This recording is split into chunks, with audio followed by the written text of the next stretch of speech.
আমাদের উপর একটা নির্দেশনা এসেছে যে উপজেলা প্রশাসন, পুলিশ, আমাদের রোডসান হাইওয়ে, সেনাবাহিনীর সহযোগিতা সকলে সম্মিলিতভাবে আজকে আমরা এই উচ্ছেদ অভিযানটা পরিচালনা করছি।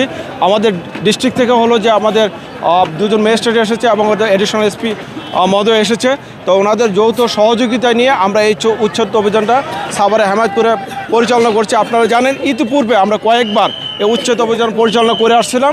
আপনাদের মাধ্যমে সাভারবাসীকে এবং অবৈধ যারা ফুটপাতে ব্যবসা করেন তাদের একটা মেসেজ দিতে চাই, আপনারা কেউ ফুটপাতে ব্যবসা করবেন না, বৈধ জায়গায় ব্যবসা করেন। উপজেলা প্রশাসনের পক্ষ থেকে যে ধরনের সহযোগিতা লাগে আমরা আপনাদেরকে সহযোগিতা করব। পরবর্তী ব্যবস্থা হলো যে আজকে আপনারা দেখতে পাচ্ছেন আমরা হলো যে অবৈধ স্থাপনা সেগুলো ঘুরিয়ে দিচ্ছি। আইনের যে সর্বোচ্চ প্রয়োগ, আগামী দিনে যদি কেউ স্পর্ধা দেখায় তাহলে আমরা অর্থদণ্ড এবং কারাদণ্ড দুটাই দিতে হয়তো বাধ্য করব।